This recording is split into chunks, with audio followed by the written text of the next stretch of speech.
Hello friends, എല്ലാവർക്കും good morning. അപ്പോൾ പത്തരമാറ്റിൻ്റെ ഇന്നത്തെ ഒരു അടിപൊളി വിശേഷത്തിലേക്ക് എല്ലാവർക്കും സ്വാഗതം. അങ്ങനെ നമ്മുടെ അബി കുറേ തുണികളെല്ലാം ഇങ്ങനെ അയൺ ചെയ്തുകൊണ്ടിരിക്കുകയാണ്. ആ സമയത്താണ് ദേവയാനിയും നയനയും കൂടി കയറി വരുന്നത്. അപ്പോൾ ദേവയാനി പറയണ എന്താണ് ഈ കാണിക്കുന്നത്? എടാ പെട്ടെന്ന് അയൺ ചെയ്യടാ, നീ ഇങ്ങനെ പതുക്കി ഇരുന്ന് കഴിഞ്ഞിട്ടുണ്ടെങ്കിൽ ഇതേ അടുത്ത ജോലിയുണ്ട് നിനക്ക്. ഇവിടുത്തെ ജോലികളൊക്കെ ചെയ്യണ്ടേ? ഇങ്ങനെ ഓരോ തുണിയായിട്ട് വെച്ചിരുന്നാൽ എങ്ങനെയാണ് ശരിയാവുന്നത് എന്ന് പറഞ്ഞുകൊണ്ട് ഇങ്ങനെ ഒച്ചപ്പാടുണ്ടാക്കിയാണ് ദേവയാനി. ഇതെല്ലാം കേട്ട് അമ്മായി ഇത് എന്തോരം തുണിയാ അമ്മായി ഇത്രയും എനിക്ക് തേക്കാനൊക്കെ തരേണ്ട ആവശ്യമുണ്ട്. ഇവിടെ എന്തെല്ലാം ജോലികളാണ് ഞാൻ ചെയ്യുന്നത്. ചെയ്യണോടാ, നീ ജോലി ചെയ്തല്ലേ മതിയാവുള്ളൂ, അല്ലെങ്കിൽ ശരിയാവില്ലല്ലോ. നീ ചെയ്ത കാര്യത്തിനൊക്കെ നിന്നെക്കൊണ്ട് ഈ ജോലി എന്നല്ലേ, ഇതിനപ്പുറം ജോലികൾ ഞങ്ങൾ ചെയ്യിപ്പിക്കും എന്നും പറയുകയാണ് ദേവയാനി. അമ്മായി, ഞാനൊരു കാര്യം പറയട്ടെ അമ്മായി, ഇതേ അമ്മായിയുടെ ഡ്രസ്സൊക്കെ നന്നായിട്ട് അയൺ ചെയ്യണമെങ്കിലേ നമ്മൾക്ക് പുറത്ത് കൊടുക്കാന്നേ, അവർ നല്ല അടിപൊളിയായിട്ട് അയൺ ചെയ്ത് തരും. അയ്യടാ വേണ്ട, നീ അങ്ങനെ കൂടുതൽ ഉപകാരങ്ങൾ ചെയ്യാൻ നിൽക്കണ്ട എന്നൊക്കെ ഇന്നെ സംസാരിക്കുമ്പോഴാണ് നവ്യ വരുന്നത്. അപ്പൊ നവ്യ കാലി തുള്ളി വരികയാണ്. എടാ അബി, എന്താണ് ഈ കാണിക്കുന്നത് എന്ന് ചോദിക്കുകയാണ്. അത് പിന്നെ നവ്യേ, ദേഹം നിനക്ക് നാണമില്ലേ? നീ എന്തിനാണ് ഈ തുണികളെല്ലാം അയൺ ചെയ്ത് വെക്കുന്നത്? അതും ഇവരുടെ തുണികൾ അയൺ ചെയ്ത് വെച്ചിരിക്കുന്നു. അത് പിന്നെ അതൊന്നും സാരമില്ലെന്നേ, ഇതെനിക്ക് ഇഷ്ടപ്പെട്ട് ചെയ്താണ്. നിനക്ക് ഇഷ്ടപ്പെട്ട് ചെയ്യുന്നോ? ഇവർ നിന്നെ അടിമയാക്കുകയാണെന്ന് എനിക്ക് മനസ്സിലായി. ഓ, അമ്മായിയമ്മയാണെങ്കിൽ അടുക്കള ജോലികൾ മുഴുവനും ചെയ്യുന്നു. ഭർത്താവാണെങ്കിൽ ഇവിടുത്തെ വീട്ടുജോലികൾ ചെയ്യുന്നു. ഇതൊക്കെ എന്താണ് അബി? അത് പിന്നെ നവ്യെ, ഒച്ചപ്പാടുണ്ടാക്കേണ്ട കാര്യമൊന്നുമില്ല നവ്യെ. അതെ, ഞാനിങ്ങനെ ചുമ്മാ ഇരിക്കുകയാണല്ലോ. അപ്പൊ അമ്മയും ബാക്കിയുള്ളവരൊക്കെ പറഞ്ഞു ഇങ്ങനെ ചുമ്മാ ഇരിക്കുന്ന ശീലം നല്ലതല്ല, അതുകൊണ്ട് ആരെങ്കിലൊക്കെ എന്തെങ്കിലുമൊക്കെ സഹായിക്കണമെന്ന് എന്നോട് പറഞ്ഞതിട്ടുണ്ടെന്ന് നേരത്തെ. അതുകൊണ്ടാണ് ഞാൻ ഈ ജോലികളെല്ലാം ചെയ്യുന്നത്, അല്ലാതെ വേറൊന്നും കൊണ്ടൊന്നല്ലെന്നേ. എനിക്ക് ഈ ജോലി ഇഷ്ടപ്പെട്ട ജോലി എന്നെ ആരെ ഏൽപ്പിച്ചൊന്നുമല്ല, ഞാൻ ചുമ്മാ ചെയ്തെന്ന് മാത്രമേ ഉള്ളൂ നവ്യെന്നും പറഞ്ഞുകൊണ്ട് അവിടെ ഉരുണ്ട് കളിക്കുകയാണ് അബി. ഇത് കേട്ട് കഴിഞ്ഞപ്പോഴേക്ക് നവ്യ, ആഹാ ശരി, നിനക്കിപ്പോൾ വെറുതെ ഇരിക്കുന്നതാണ് ബുദ്ധിമുട്ട് അല്ലേ? എങ്കിലേ നിനക്ക് ഞാനൊരു ജോലി തരാം, വാ നീ എൻ്റെ കൂടെ വാ എന്നിങ്ങനെ പറയാണ്. അപ്പോൾ ഈ അഭിയാണെങ്കിൽ പേടിച്ച് നിൽക്കുകയാണ്. നയനയെയും ഇതിനെയും മാറി നോക്കുക, ദേവയാനെയും മാറി നോക്കുകയാണ്. ഇവരെന്ത് പറയുന്നറിയാൻ വേണ്ടി. എന്താടാ നോക്കി നിൽക്കുന്നത്? നീ ഇവരെ പേടിച്ച് നിൽക്കുകയാണ്. എടാ വാടാ, നിനക്ക് വെറുതെ ഇരിക്കാനല്ലേ ബുദ്ധിമുട്ട്, വാ എൻ്റെ കൂടെ വരാൻ. അപ്പം ദേവയാനി ചെല്ല്, നവ്യക്ക് എന്തോ നിന്നെ കൊണ്ട് ചെയ്യിപ്പിക്കാനുണ്ടെന്നല്ല പറഞ്ഞത്, നീ ചെല്ല്, ഇത് ബാക്കി നീ ചെയ്താൽ മതി, ആ ജോലി തീർത്തിട്ട് വാ, എന്നിട്ട് ബാക്കി ഞങ്ങൾ തരാം നിനക്ക് ജോലി ചെയ്യാനായിട്ട് കേട്ടോ എന്നും പറഞ്ഞിട്ട് നവ്യയുടെ പിന്നാലെ പോവുകയാണ് ഇവിടെ അഭി ചെയ്തത്. അപ്പോൾ നയനയാണെങ്കിൽ ചേച്ചി ശരിക്കും സത്യങ്ങളെല്ലാം അറിഞ്ഞു കഴിഞ്ഞാൽ ഇവനെയൊക്കെ പറപ്പിക്കും, അതുകൊണ്ട് ഇവനിങ്ങനെ വാലാട്ടി നിൽക്കുന്ന അമ്മേ, അത് നമുക്കറിയാലോ. ഇവനെ കൊണ്ടേ ഇനി വെറുതിരിപ്പിക്കാനായിട്ട് സാധിക്കില്ല, എല്ലാ ജോലികളും ചെയ്യണം. അമ്മ ഞാനിത് അയൺ ചെയ്യാം. മോൾ അയൺ ചെയ്യേണ്ട ആവശ്യമൊന്നുമില്ല, അത് അവൻ്റെ അമ്മയെ കൊണ്ട് നമുക്ക് ചെയ്യിപ്പിക്കാം, മോൾക്കിപ്പോൾ സുഖമില്ലാത്തല്ലേ, അതുകൊണ്ട് വാ നമുക്ക് പോകാമെന്ന് പറഞ്ഞുകൊണ്ട് വിളിച്ചുകൊണ്ട് പോവുകയാണ്. അങ്ങനെ നവ്യാണെങ്കിൽ എടാ നിനക്കിപ്പോൾ വെറുതെ ഇരിക്കാനാ ബുദ്ധിമുട്ട്, അതുകൊണ്ട് നീ ഒരു കാര്യം ചെയ്ത് ഞാൻ ബാം എടുത്തട്ടെ. അങ്ങനെ ബാം എടുക്കുകയാണ്. എന്തിനാ ഇത്? അതേ, എൻ്റെ കാലിന് നല്ല വേദനയുണ്ട്, അതുകൊണ്ട് എൻ്റെ കാലൊന്ന് നന്നായിട്ട് തിരുമ്മിത്താ, നിനക്കൊരു ജോലിയാവും. നവ്യെ, നീയും എന്നെ ശിക്ഷിക്കണം. ആഹാ, അതുകൊള്ളാം, അപ്പൊ അവർക്കൊക്കെ ജോലി ചെയ്ത് കൊടുക്കാം, സ്വന്തം ഭാര്യയുടെ കാലൊന്നും തിരുമ്മി കൊടുക്കാനായിട്ട് നിനക്ക് പറ്റില്ല അല്ലേ? നീ തിരുമ്മടാ, നീ ഇവിടുന്ന് എൻ്റെ കാല് തിരുമ്മിയാൽ മതി, അവരുടെ പിന്നാലെ പോകേണ്ട യാതൊരു കാര്യമില്ല, നീ എൻ്റെ കാല് തിരുമാൻ നോക്ക് എന്ന് പറഞ്ഞുകൊണ്ട് അഭിയാണെങ്കിൽ മനസ്സോടുകൂടി തന്നെ നവിയുടെ കാല് ബാമെല്ലാം പുരട്ടി ഇങ്ങനെ തിരുമുകയാണ്. അപ്പൊ തിരുമ്പുമ്പോൾ അവ ഇങ്ങനെ മനസ്സിൽ ചിന്തിക്കണം, എൻ്റെ ദൈവമേ ഇതെന്തൊരു വിധിയാണ്. അമ്മ അവിടെ കിടന്ന് അടുക്കള ജോലികൾ മുഴുവനും ചെയ്യുന്നു, ഞാൻ ഇവിടെ കിടന്ന് ബാക്കിയുള്ള ജോലികളെല്ലാം ചെയ്യുന്നു, ഇവരെന്നെ കൊല വിളിക്കും എന്നൊക്കെ ഇങ്ങനെ ചിന്തിക്കുകയാണ് നമ്മുടെ അഭി. അപ്പോൾ നവ്യ ചോദിക്കുകയാണ്, നിനക്ക് നാണമില്ലേ? നീ എന്തിനാണ് അവർ പറയുമ്പോൾ ഓരോ കാര്യങ്ങളും ചെയ്യാനായിട്ട് പോകുന്നത്? അയ്യോ അതൊന്നുമല്ല, എനിക്ക് വേറൊരു സാഹചര്യം ഇല്ലാത്തത് കൊണ്ടാണ്. ഇതിപ്പോൾ ഇവിടെ അവന്തിക വന്നിരിക്കുന്നതെന്ന് അറിയാലോ, അവളുടെ കല്യാണം എത്രയും പെട്ടെന്ന് ഉണ്ടാകും. അപ്പം കല്യാണത്തിന് വേണ്ട സ്വർണവും ആഭരണങ്ങളും ഒക്കെ സ്വത്തുക്കളൊക്കെ വേണം, ഇതെല്ലാം കൊടുത്തു വേണ്ടേ അവന്തികയെ കല്യാണം കഴിപ്പിച്ച് വിടാനായിട്ട്. അതുകൊണ്ട് ഈ അനന്തപുരിയക്കാരെ മണിയടിച്ച് നിന്നിട്ടേ കാര്യമുള്ളന്നേ. നവ്യ, നീ ആ കാര്യങ്ങളും കൂടി ഒന്ന് മനസ്സിലാക്കണം എന്നൊക്കെ എ പി പറഞ്ഞപ്പോഴേക്കും അത് ശരി, നിന്റെ അനിയത്തിയെ നമ്മുടെ പക്ഷമല്ല അവരുടെ പക്ഷമാണ്, അവരെ സപ്പോർട്ട് ചെയ്താണ് സംസാരിക്കുന്നത്. എന്നെ എന്തെല്ലാം പറഞ്ഞാണ് അവളെ കുറ്റപ്പെടുത്തിയെന്നറിയാവോ? ഞാൻ ചെയ്യുന്നതൊന്നും ശരിയല്ല, ഏട്ടത്തിന്റെ സ്വഭാവം മാറ്റണം എന്നൊക്കെയാ അവൾ എന്നോട് പറഞ്ഞത്. അതുകൊണ്ട് അവൾക്ക് നല്ല മാറ്റമുണ്ട്. ആ മാറ്റം എന്താണെന്ന് ഞങ്ങൾക്കും മനസ്സിലാവാത്തത്. അവള് ചിലപ്പോൾ പുറത്തു പോയി വന്നതിൻ്റെ ഇതൊക്കെ ആയിരിക്കും. അങ്ങനെയാണെങ്കിലേ അവൾ മണിയടിച്ച് നിൽക്കുന്നുണ്ടല്ലോ. അപ്പോൾ അവൾക്കുള്ള സ്വർണ്ണ ആഭരണങ്ങൾ എല്ലാ സാധനങ്ങളും അനന്തപൂർത്തിക്കാർ മേടിച്ച് കൊടുത്തോളും, അനന്തപുരിക്കാർ മേടിച്ച് കൊടുത്തോളും. അതിന് നീയും നിന്റെ അമ്മയും കൂടി കിടന്ന് സങ്കടപ്പെടേണ്ട ആവശ്യമൊന്നുമില്ല.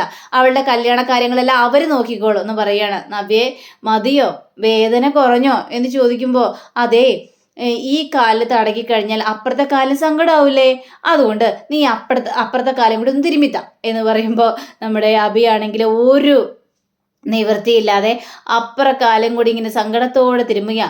അപ്പോൾ നവ്യക്ക് ഇതെല്ലാം കണ്ടിട്ട് ചിരി സഹിക്കാനും പറ്റുന്നില്ല. അഭിയുടെ ആ കോപ്രായങ്ങളെല്ലാം കണ്ടിട്ട് സഹിക്കാനും പറ്റുന്നില്ല. അങ്ങനെ നമ്മുടെ നയനയെ കാണിക്കുകയാണ്. അപ്പം നയനയാണെങ്കിൽ ആദർശിൻ്റെ റൂമിലേക്ക് ചെല്ലുക. അപ്പോൾ ആദർശ് ഭയങ്കര ടെൻഷനും സങ്കടത്തോടെ ഇങ്ങനെ ഇരിക്കുമ്പോൾ ആദർശേട്ടാ എന്താ ആദർശേട്ടാ ടെൻഷനാണെന്നൊക്കെ ഇങ്ങനെ ചോദിക്കുകയാണ്. അതെ, ടെൻഷൻ അടിക്കാതിരിക്കാനായിട്ട് പറ്റില്ലല്ലോ. ഒരു ദിവസം കഴിയും തോറും മൂർത്തീസ് കമ്പനി താഴോട്ട് പോയിക്കൊണ്ടിരിക്കുകയാണ്. ഇതെന്ത് ചെയ്യണം, എവിടെ നിന്ന് തുടങ്ങണമെന്ന് ഞാൻ കൺഫ്യൂഷനാണ്.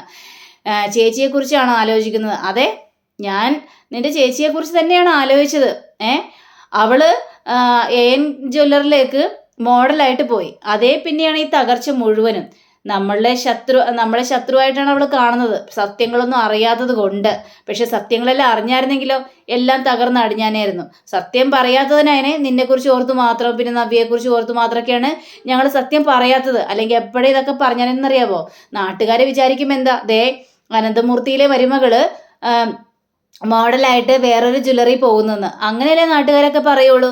അതെല്ലാം ഈ കുടുംബത്തിന് നാണക്കേടുണ്ടാക്കുന്ന കാര്യങ്ങൾ തന്നെയാണ് നയനെ എന്നൊക്കെ ആദർശ് പറയുമ്പോൾ, എന്ത് ചെയ്യാനാണ് ആദർശേട്ടാ, ചേച്ചിയെ പിടിച്ച് നിർത്താനായിട്ട് പറ്റില്ല. ചേച്ചിയുടെ മനസ്സിൽ അങ്ങനെ ഒരു കരട് കിടക്കുകയാണല്ലോ.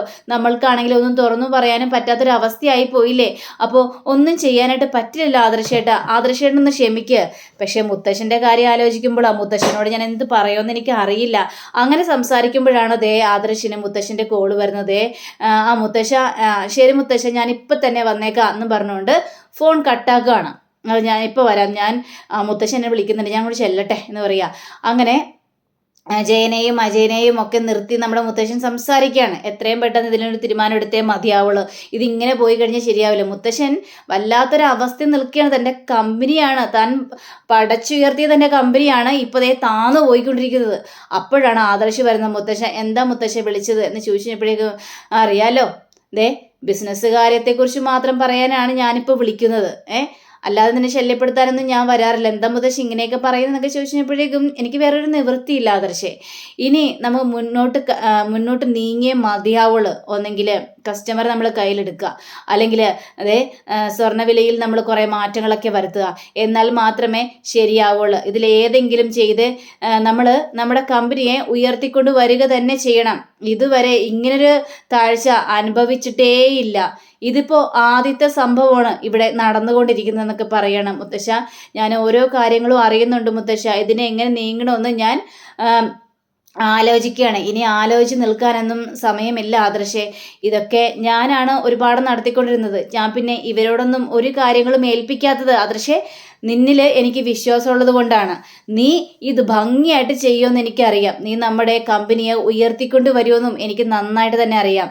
ഇപ്പോൾ സ്വർണത്തിന് പല മാറ്റങ്ങളൊക്കെ സംഭവിച്ചിട്ടുണ്ട്, ചിലപ്പോൾ അതുങ്ങളും ആവും. പിന്നെ ഈ AN ജ്വല്ലറിക്കാരൻ്റെ ഈ AN ജ്വല്ലറിയിലെ ഉടമ ആരാണെന്ന് പോലും അറിയില്ല. അവരെന്തിനാണ് നമ്മളോട് ശത്രുത കാണിക്കുന്നതെന്ന് പോലും അറിയില്ല. എന്തിനു വേണ്ടി നമ്മളെ തകർക്കാനായിട്ട് നോക്കുന്നു. ഇപ്പോഴും അതുതന്നെയാണ് സംഭവിച്ചുകൊണ്ടിരിക്കുന്നത്. ഒരു ദിവസം കഴിയും തോറും ഈ മൂർത്തീസ് കമ്പനിയായിട്ട് മാത്രമാണ് ഇവർ മൽപ്പിടുത്തം നടത്തിക്കൊണ്ടിരിക്കുന്നത്. ഇത് ആരാണ് എന്താണ് എന്നൊക്കെ കണ്ടെത്തുകയും ഇത് ഒരു പ്രശ്ന പരിഹാരത്തിന് പോവുകയും ചെയ്യണം. അവരെ കണ്ടെത്തണം, ഓണർ ആരാണെന്ന് കണ്ടെത്തുക തന്നെ ചെയ്യണം എന്നൊക്കെ ഇങ്ങനെ പറയാം. ഇതൊക്കെ കേട്ടപ്പോഴേക്കും മുത്തശ്ശ, എനിക്കറിയാം മുത്തശ്ശ, മുത്തശ്ശൻ്റെ സങ്കടങ്ങൾ മുഴുവൻ അറിയാം. ഞാൻ ഉറപ്പായിട്ട് ഞാൻ പോവാച്ച മുത്തശ്ശ, ദുബായിലേക്ക് തന്നെ പോയി ഇതിനെക്കുറിച്ച് ഞാൻ കൂടുതൽ അന്വേഷിക്കുക തന്നെ ചെയ്യും. അന്വേഷിക്കണം ആദർശേ, നിന്നെക്കൊണ്ട് അതിനി സാധിക്കുള്ളൂ. നമ്മുടെ ഇടിഞ്ഞു പോയ കമ്പനിയെ ഉയർത്തിക്കൊണ്ട് വരാൻ ആദർശേ ഇനി നിന്നെക്കൊണ്ട് മാത്രമേ പറ്റുള്ളെന്നും ആദർശിനെ പറഞ്ഞിങ്ങനെ വിശ്വസിപ്പിക്കുകയാണ്. ശരി മുത്തശ്ശ, ഞാൻ ഇപ്പം തന്നെ പോകും മുത്തശ്ശ എന്ന് പറഞ്ഞുകൊണ്ട് ആദർശം അങ്ങോട്ട് നീങ്ങുക. അപ്പോഴേക്കും എന്ത് ചെയ്യാനാണ്, എനിക്ക് അവനെ വിട്ടേ മതിയാവുള്ളൂ. ആദർശിനോട് ഞാൻ അങ്ങനെയൊക്കെ പറഞ്ഞത് അവൻ്റെ മനസ്സിലൊരു ബലം കൂടട്ടെ എന്നൊക്കെ വിചാരിച്ചുകൊണ്ടാണ് എന്നൊക്കെ മുത്തശ്ശൻ ഇങ്ങനെ പറയാം. പക്ഷേ ഇതിൽ പല സംഭവങ്ങളും അരങ്ങേറുന്നുണ്ട്. ഇത് തകർച്ചയുടെ വക്കിൽ തന്നെയാണ്. ഇനി ഇത് മുന്നോട്ട് പോകുമെന്ന് തോന്നുന്നില്ല. നവി ഇപ്പോൾ രണ്ടും കൽപ്പിച്ച് അവരുടെ കമ്പനിയിൽ മോഡലായിട്ട് പോയിക്കൊണ്ടിരിക്കുകയാണല്ലോ. അപ്പോൾ ഇത് ഇനി മുന്നോട്ട് പോകുമെന്ന് തോന്നുന്നില്ലെന്ന് പറഞ്ഞപ്പോൾ ജയനും അജയനൊക്കെ ആകെ ഞെട്ടിത്തരിച്ച് ഇങ്ങനെ നിൽക്കുക. മുത്തശ്ശൻ അത്രയ്ക്കും വേദന സഹിക്കാൻ പറ്റാത്തൊരവസ്ഥയിൽ ഇങ്ങനെ നിന്നുകൊണ്ടിരിക്കുകയാണ്. അങ്ങനെ പിന്നീട് കാണിക്കുന്നത് നമ്മുടെ ഈ നയനയും അതേപോലെ തന്നെ ബാക്കിയുള്ള എല്ലാവരും കൂടി അമ്പലത്തിലേക്ക് പോവുക. അപ്പോൾ അമ്പലത്തിൽ പോയി നന്നായിട്ടിരുന്നിങ്ങനെ പ്രാർത്ഥിക്കാൻ ദേവയാനി നയനയും അവന്തികയും കൂടി ചേർന്നാണ് ഇങ്ങനെ പ്രാർത്ഥിക്കുന്നത്. പ്രാർത്ഥിച്ചു കഴിഞ്ഞപ്പോഴേക്കും ദേവയാനി ഇങ്ങനെ പറയാണ്, എൻ്റെ ദൈവമേ, മൂർത്തീസ് കമ്പനി ഇടിഞ്ഞുകൊണ്ടിരിക്കുകയാണ്, അത് എങ്ങനെയെങ്കിലും ഉയർത്തിക്കൊണ്ടുവരണമേ, ഞങ്ങളുടെ ബിസിനസ് മെച്ചപ്പെടണം എന്നൊക്കെയാണ് ഇവരുടെ പ്രാർത്ഥന. അങ്ങനെ പ്രാർത്ഥിച്ചു കഴിഞ്ഞപ്പോൾ അവന്തിക ഇങ്ങനെ സംസാരിക്കുകയാണ്. അതെ, ഇതെന്താ ആൻറ്റി ഇത്? ഇത് നമ്മുടെ കമ്പനി ഇങ്ങനെ ഓരോ ദിവസം കഴിയുന്നത് തകർത്തുകൊണ്ടിരിക്കുകയാണല്ലോ. മുത്തശ്ശൻ ഇതേപോലെ ടെൻഷനായിട്ട് ഞാൻ ഇതുവരെയും കണ്ടിട്ടില്ല കേട്ടോ. അതെ, മുത്തശ്ശൻ ഭയങ്കര ഒരു ടെൻഷനിലാണ്. അതേപോലെ നല്ല രീതിയിലല്ലേ ബിസിനസ് പോയിക്കൊണ്ടിരുന്നേച്ചത്. ഇപ്പം പെട്ടെന്നൊരു സുപ്രഭാതത്തിൽ ഇങ്ങനെയൊക്കെ ആകുകയല്ലേ ചെയ്തത്. അപ്പം അതുകൊണ്ട് അച്ഛന് ഭയങ്കര സങ്കടം ഉണ്ടെന്ന് പറയുകയാണ്. ഇതെന്താ ഇങ്ങനെയൊക്കെ സംഭവിക്കാനുള്ള കാരണം മനസ്സിലാവുന്നില്ല. ഇതിൽ ആരുടെയൊക്കെ കൈകളുണ്ട്, അത് ഉറപ്പുള്ള കാര്യം തന്നെയാണ്. അപ്പം ഈ അവന്തിക മനസ്സിന്തിക്കണം, അതെ ഉണ്ട്. ഇനിയും നിങ്ങളുടെ മൂർത്തീസ് കമ്പനി ഇടിഞ്ഞിടിഞ്ഞ് 1-ാം സ്ഥാനത്തേക്ക് എത്തും. നിങ്ങളത് കണ്ടോ? നിങ്ങൾ കണ്ണിറിയെ കണ്ട് കണ്ണീരൊലിപ്പിച്ച് അങ്ങോട്ട് നിൽക്കും എന്ന് അവന്തിക മനസ്സിന്തിക്കണം മോളെ. പിന്നെ മുത്തശ്ശൻ്റെ ജീവിതത്തിലും അതേപോലെ തന്നെ ആ കുടുംബത്തിലും ഒരുപാട് കഥകളെല്ലാം ഉണ്ടായിട്ടുണ്ട്. മോളുടെ അച്ഛനെ ആ വീട്ടിൽ നിന്ന് ഇറക്കി വിടാനുള്ള ചില കാരണങ്ങളൊക്കെ ഉണ്ട്. മോള് കുഞ്ഞായിരിക്കുമ്പോഴാണ് അങ്ങനെയെല്ലാം സംഭവിച്ചത്. പക്ഷേ മോളോട് ആ കഥകളൊന്നും ആരും ഒന്നും പറഞ്ഞിട്ടില്ല അല്ലേ? മോൾക്ക് ആ കഥകളൊന്നും അറിയില്ലല്ലോ. ഇല്ലാണ്ട് എനിക്ക് ആ കഥകളൊന്നും അറിയില്ല. ആരും മോളോട് ആ കഥകളൊന്നും പറഞ്ഞിട്ടില്ല. അങ്ങനെ കുറേ സംഭവങ്ങൾ ഇപ്പോൾ ഒരുപാട് വർഷങ്ങൾക്ക് ശേഷമാണ് ഇങ്ങനെ വീണ്ടും ഇത്തരത്തിലുള്ള സംഭവങ്ങളെല്ലാം ഉണ്ടായിക്കൊണ്ടിരിക്കുന്നത്. ജ്വല്ലറിക്കാരൻ ആരാണെന്ന് അത് കണ്ടെത്തുക തന്നെ ചെയ്യണമെന്ന് ദേവയാനി ഇങ്ങനെ പറയുകയാണ്. അങ്ങനെ പിന്നീട് കാണിക്കുന്നത് നമ്മുടെ അനാമികയാണ്. അപ്പോൾ അനാമിക ഒരു കാട് പോലത്തെ ഒരു സ്ഥലത്ത് ഇങ്ങനെ നിൽക്കുക. ആ സമയത്താണ് അഭിയും അതേപോലെ തന്നെ ജലജയും കൂടി കയറി വരുന്നത്. അപ്പോൾ ഇവരങ്ങോട്ട് ചെല്ലുകയാണ്. എല്ലാവരും കൂടി പോയിട്ടുണ്ട് അമ്പലത്തിലേക്ക് പ്രാർത്ഥിക്കാനായിട്ട്, മൂർത്തീസ് കമ്പനി ഉയർത്തിക്കൊണ്ട് വരാനായിട്ട്. ഉയർത്തിക്കൊണ്ട് വരട്ടെ. പക്ഷേ അങ്ങനെ പ്രാർത്ഥിച്ചാലൊന്നും ദൈവം കേൾക്കാനായിട്ട് പോകുന്നില്ല. അത്രയ്ക്കും ദ്രോഹങ്ങളാണല്ലോ ചെയ്തു കൂട്ടി വെച്ചിരിക്കുന്നത്. അതുകൊണ്ട് ഇതൊന്നും കേൾക്കാനായിട്ട് പോകുന്നില്ല എന്ന രീതിയിൽ സംസാരിക്കുകയാണ്. അപ്പോഴേക്കും നമ്മുടെ ഈ അനാമിക പറയണം, അതല്ല ഇരിക്കട്ടെ, പക്ഷേ നിങ്ങൾ പറഞ്ഞ കാര്യങ്ങളെല്ലാം ഞാൻ വിശ്വസിച്ചു. ആദർശ് ജയിലിലാണെന്ന് പറഞ്ഞ കാര്യങ്ങളെല്ലാം വിശ്വസിച്ചു. പക്ഷേ അതൊന്നും നടന്നില്ല. ഇപ്പോൾ അയാൾ എൻ്റെ കൺമുന്നിൽ കൂടി നടക്കുന്നു എന്നിങ്ങനെ പറയാണ്. ഏതായാലും നമുക്കും പ്രാർത്ഥിക്കണം അവരുടെ തകർച്ചയ്ക്ക് വേണ്ടിയെന്നും പറഞ്ഞുകൊണ്ട് ആ കാട്ടിലൊരു ദൈവത്തോട് ഇങ്ങനെ പ്രാർത്ഥിക്കുക. അങ്ങനെ പ്രാർത്ഥിക്കണം, എൻ്റെ ദൈവമേ, മൂർത്തീസ് കമ്പനി ഇടിഞ്ഞ് തരിപ്പണമാകണേ, ഞാനും എൻ്റെ മക്കളും മാത്രം രക്ഷപ്പെടണേ എന്നാണ് ജലജയുടെ പ്രാർത്ഥന. അതേപോലെ തന്നെ അഭിയും. പക്ഷേ അനാമിക പ്രാർത്ഥിച്ച എന്താണെന്ന് മാത്രം നമ്മളെ കേൾപ്പിച്ചുമില്ല. അങ്ങനെ ഈ അവന്തികയാണെങ്കിൽ നേരെ അച്ഛൻ്റെ അടുത്തേക്ക് ചെല്ലുകയാണ്. അപ്പോൾ അവന്തികയോ പറയുകയാണ്, അവിടെ പൂജയും വഴിപാടും ഒക്കെ കഴിക്കട്ടെ മോളെ, പൂജയും വഴിപാടുകളും ഒക്കെ കഴിക്കട്ടെ. പക്ഷേ ഒരു രക്ഷയില്ല. അവർ തകർച്ചയിലേക്ക് പോവുക തന്നെ ചെയ്യും. പക്ഷേ ഈ മൂർത്തി മുത്തശ്ശനില്ലേ, ഒരുപാട് അടവുകളെല്ലാം പഠിച്ചതാണ്. പക്ഷേ ഇതിനപ്പുറം ചെയ്യാനായിട്ട് അറിയാം. ഇതിൻ്റെ പിന്നിൽ ആരാ കളിച്ചതെന്നും ആ കമ്പനി ഉയർത്തിക്കൊണ്ട് വരാനായിട്ടും ഈ മുത്തശ്ശന് നന്നായിട്ട് അറിയാം. അല്ല, അപ്പം അച്ഛനല്ലേ പറഞ്ഞത് അവർ തകർച്ചയിലേക്ക് പോകാനാണ്, ഇനി അവർ ഉയരങ്ങളിലേക്ക് വരില്ല എന്ന്. അതെ, അത് സംഭവിക്കുക തന്നെ ചെയ്യും.